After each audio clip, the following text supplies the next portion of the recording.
মহানদীর তীরে অবস্থিত কটক শহর এটি ছিল আগে ওড়িশার প্রাণকেন্দ্র এবং রাজধানী। পরবর্তীকালে ভুবনেশ্বর হয়ে যায় ওড়িশার রাজধানী। আর আজকে আমরা ট্রেনে করে যাচ্ছি সেই কটকের দিকে। নেতাজির জন্মভূমি কটক, তার বাড়ি তো দেখবই, আর তার সঙ্গে দেখব বারাবাটি ফোর্ট। সামনে থেকে দেখব মহানদী। আমরা ব্রিজের ওপর থেকে মহানদীকে বারবার দেখেছি, আজ দেখব একেবারে সামনে থেকে। পুরী থেকে 10:25 ধাউলি এক্সপ্রেসটা আমরা ধরলাম। 9:35 বাজে আর আমরা চলে এসেছি পুরী স্টেশনে। 12822 এটা আসছে 2 নম্বর প্ল্যাটফর্মে। এখানে চেকিং করাতে হবে, তো আমাদের ব্যাগগুলো দিয়ে দেব। এটা দেখাচ্ছে ওয়ার্ক ইন প্রোগ্রেস। ভেতরটা অনেকটাই রেডি, স্টিল অনেক কাজ বাকি। আমাদের ট্রেন কিন্তু দিয়ে দিয়েছে, আর আমাদের কোচ হলো C2।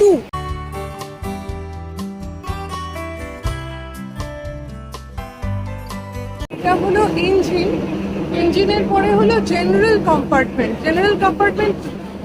বোধহয় দুটো আছে। এটা হলো রিজার্ভ চেয়ার কার। দুটো জেনারেল কম্পার্টমেন্টের পর এটা হলো রিজার্ভ চেয়ার কার।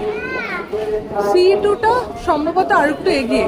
এরপরে তো দেখছি D সিরিজ আরম্ভ হচ্ছে, D10 দেখতে পাচ্ছি। পরে হলো এখানে প্যান্ট্রি আছে, খাওয়ার দাওয়ার জল সব পাওয়া যায়।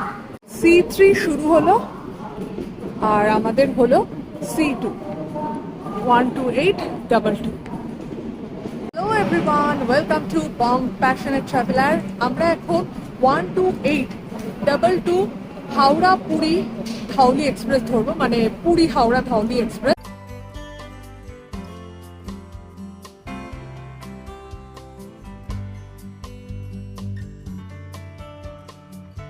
আমাদের এইটা কম্পার্টমেন্ট।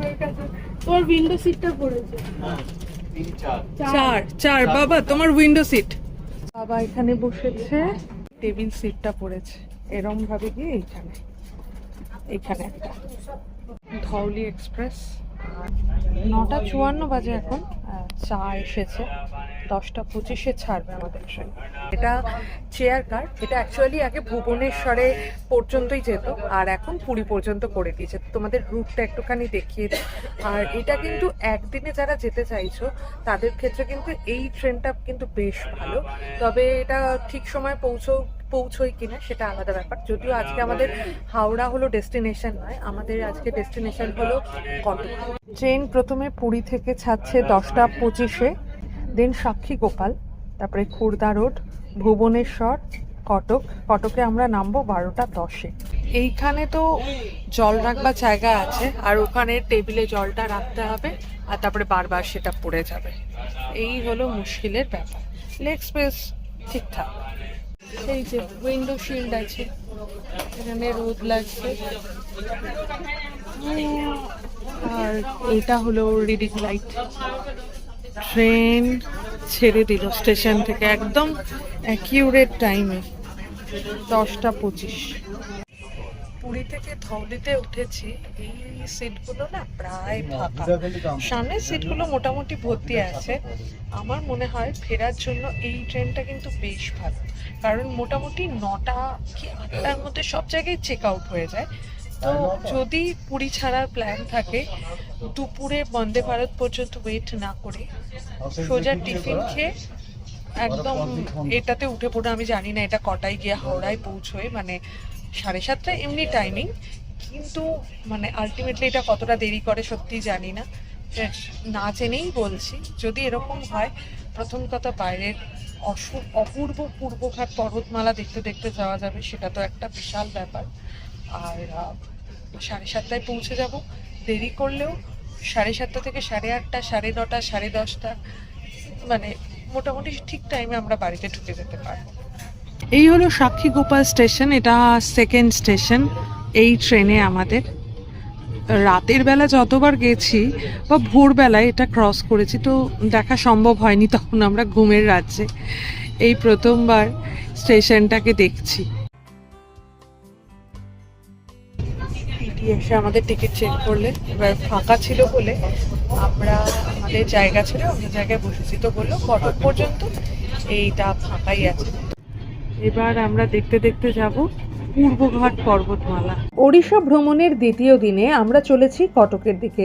প্রথম দিন ছিলাম পুরীতে। ওড়িশা 2026 এই হলো আমাদের প্লেলিস্ট। তো আগের ব্লগগুলো ওই প্লেলিস্টটা খুললেই তোমরা দেখতে পাবে। 11:19 বাজে আর এখন খোর্ধা স্টেশন। ইনি খাবারের জন্য অর্ডার নিতে এসেছেন। এটা এখানে তো প্যান্ট্রি কার আছে, দেখিয়ে দিলাম আর কি। রেল থেকে এক্ষুনি একটা মেসেজ এলো যে আজকের যে ট্রেনটা 12822 এই ট্রেনটা যেটাতে করে আমরা যাচ্ছি এটা এসআরসিতে হলো টার্মিনেট করবে, মানে হলো সাঁতরাগাছি সম্ভবত। তো এইটা একটা ব্যাকলগ, কিন্তু যারা ভাবছেন যে হাওড়ায় চলে যাবেন তাদের পক্ষে বেশ অসুবিধাজনক ব্যাপারটা। একদম সঠিক সময়ে আমরা ভুবনেশ্বর স্টেশনে পৌঁছে গেছি। মানে আমরা নামবো না এখানে, কিন্তু আমি ভুবনেশ্বর স্টেশন এরমভাবে কোনোদিন দেখিনি। বিশাল বড় স্টেশন, স্বাভাবিকভাবে এটা ক্যাপিটাল বলে কথা। পুরী স্টেশনেও কাজ হচ্ছে আর ভুবনেশ্বর স্টেশনেও দেখছি বেশ কাজ টাজ হচ্ছে। ভেজ বিরিয়ানি, চিকেন বিরিয়ানি বিক্রি হচ্ছে। আর এই যে এখন তো প্রায় ভর্তি হয়ে গেল।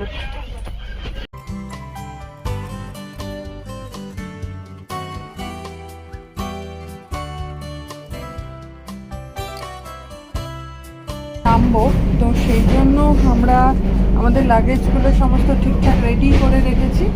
আর বাবা মা এখান দিয়ে নামবে। আর এখানে এটা বোধহয় মহানদী, না? হ্যাঁ, মহানদী। চড়া পড়ে গেছে, চড়া পড়ে গেছে। একটা স্থানে গিয়ে দেখবি একটু জল আছে, অল্প অল্প। বর্ষা, এগুলো সমস্ত বর্ষার জল পুষ্ট। তো এতক্ষণ আমরা এই ট্রেনটাতে ছিলাম। পুরী থেকে কটকের ডিস্টেন্স হলো 90 কিলোমিটার আর আমরা 2 ঘন্টায় চলে এলাম ধউলিতে করে। তো এবার এখানে কি আছে দেখবো তো নিশ্চয়ই। চলো তোমাদেরকে দেখাই। অ্যাকচুয়ালি এরপরে আমরা পারাদ্বীপ যাব, তার জন্য আমরা ভাবলাম এখানে একটা সময় হল্ট করে নিই আর একটা নতুন জায়গা এক্সপ্লোর করা হয়ে যাবে। হলো লিফট আর এইদিকেই হলো এক্সিট প্লেস। এখান থেকে পান্থনিবাস 3.7 কিলোমিটার। আর আমরা অটোতে যাব। এই তো অটো স্ট্যান্ড, বলছে 200 টাকা নেবে। তো এই হলো কটক স্টেশন আর আমরা এখন অটোতে করে যাচ্ছি আমাদের ডেস্টিনেশনের উদ্দেশ্যে। চলে এলাম আমরা পান্থনিবাস কটকে। একদম রোডের ওপরে আমাদের আজকের পান্থনিবাস কটক। পান্থনিবাসে খাওয়া দাওয়া করে আমরা বেরিয়ে পড়লাম নেতাজি মিউজিয়ামের উদ্দেশ্যে। এটা সকাল 10টা থেকে খোলা থাকলেও দুপুরবেলা খানিকক্ষণ বন্ধ থাকে, আবার 2:30 নাগাদ খোলে। সেই টাইম ক্যালকুলেট করেই আমরা কিন্তু এখন যাচ্ছি। সোমবার দিন মিউজিয়াম বন্ধ থাকে আর একটা দিন বন্ধ থাকে, সেটা হলো পাবলিক হলিডের দিন। এই হলো নেতাজির বার্থ প্লেস। এখানে ঢোকার জন্য 20 টাকা করে লাগে, কিন্তু আজকে 1 মে, সেই জন্য আমরা আজকে ঢুকতে পারবো না। আমরা তো জানি না, গুগলে বলেনি তো। 1997 সালের 23শে জানুয়ারি নেতাজি জন্মেছিলেন এই বাড়িতেই। নেতাজি পার্ক আর নেতাজির বাসভবন, জানকী ভবন, এইটা দেখার জন্যই আসা। কিন্তু 10টা থেকে 5টা পর্যন্ত খোলা থাকে। অটোকে মেইনলি আসা কিন্তু নেতাজি ভবনটা দেখবার জন্য। আমরা মনেই ছিল না যে ফার্স্ট, না এটা তো আমরা জানি না। না কালকে কটায় হলো? সকালে কটায় হলো? সকালে 10টা। হ্যাঁ, তো বেরোবো। খানিকটা আশাহত হয়েই আমরা এখন চলেছি বারাবাটি ফোর্টের দিকে। এখানে বলে রাখি, আমরা কিন্তু কোনো রকম অটো রিজার্ভ করিনি। আমরা যেরকম রানিং অটো পাচ্ছিলাম সেটাতে করেই আমরা এই জায়গাগুলো ঘুরছিলাম। পূর্ব গঙ্গা বংশের রাজা তৃতীয় অনঙ্গ ভীম দেব তার রাজধানী চৌদারে বাস করতেন। একদিন রাজা মহানদী পার হয়ে দক্ষিণ দিকে আসছিলেন। এখানে তিনি কোদণ্ড মহকুমার অন্তর্গত বারবতী গ্রামে লক্ষ্য করলেন যে দেবতা বিশ্বেশ্বরের কাছে একটি বক একটি বাজ পাখির ওপর ঝাঁপিয়ে পড়েছে। এই দৃশ্য দেখে রাজা অত্যন্ত বিস্মিত হলেন। এক শুভ দিনে তিনি দুর্গ নির্মাণের ভিত্তি স্থাপন করেন। এই গ্রামের নাম রাখা হয় বারাবতী কটক। এরপর তিনি চৌদার ত্যাগ করে কটককে রাজধানী বানিয়ে সেখানে বসবাস করতে শুরু করেন।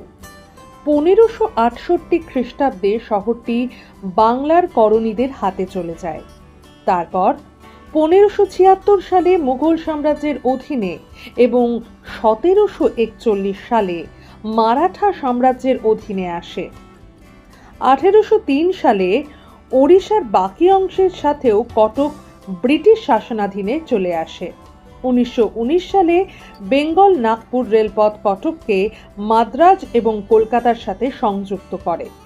1936 সালে এটি নবগঠিত ওড়িশা রাজ্যের রাজধানী হয়। 1948 সাল পর্যন্ত এটি রাজধানী ছিল। এরপর রাজধানী ভুবনেশ্বরে স্থানান্তরিত হয়। দুর্গের মূল আকর্ষণ পাথরের প্রবেশদ্বার, পরিখা এবং 9তলা প্রাসাদের ধ্বংসাবশেষ। দিকে একটা মন্দির আছে দেখতে পাচ্ছি।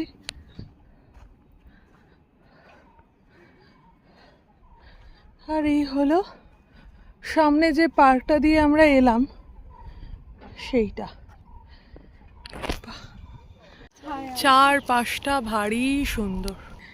এই গাছটায় দুটো রং, সাদা আছে আবার পিঙ্কও আছে। এটা ভীষণ শান্ত। এখানে এসেছেন একজন দেখছি গিটার নিয়ে। এই শান্ত পরিবেশে তারাও গান বাজনা করবে।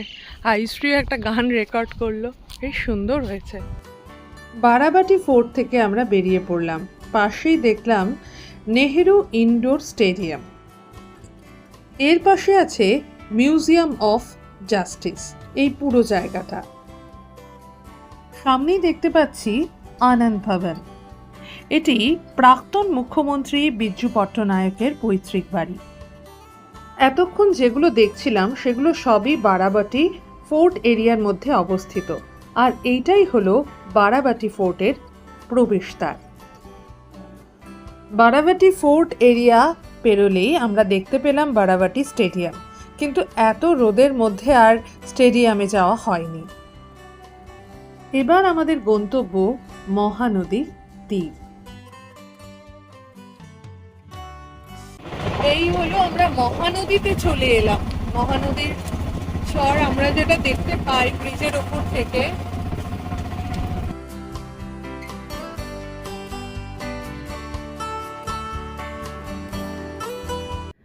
ভূগোলের ম্যাপ পয়েন্টিং করতে গিয়ে কেউ মহানদী জায়গাটা আমরা অনেক সময় ভুল করেছি, কিন্তু জানি মহানদীটা কোথায়।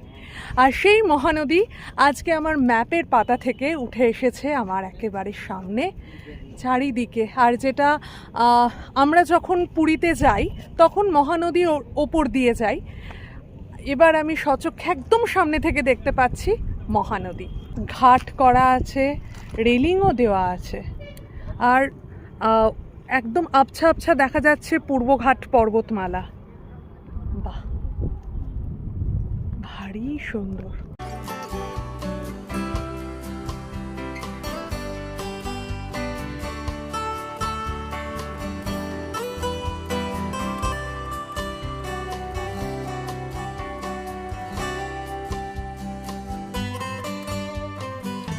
এখানে একটা ডিয়ার পার্ক আছে, এই যে হরিণ আছে ভালোই। তো আমাদের এই ভিডিওটা যদি ভালো লেগে থাকে তাহলে প্লিজ লাইক, কমেন্ট আর শেয়ার করে দিও। আর আমাদের চ্যানেল মম প্যাশনেট ট্রাভেলারে নতুন হলে একটু সাবস্ক্রাইব করে দিও। ভালো থেকো, সুস্থ থেকো, শুধু ফ্যাশনে নয় প্যাশনে থেকো। ভেতরে এবার চলো আমরা এন্ট্রি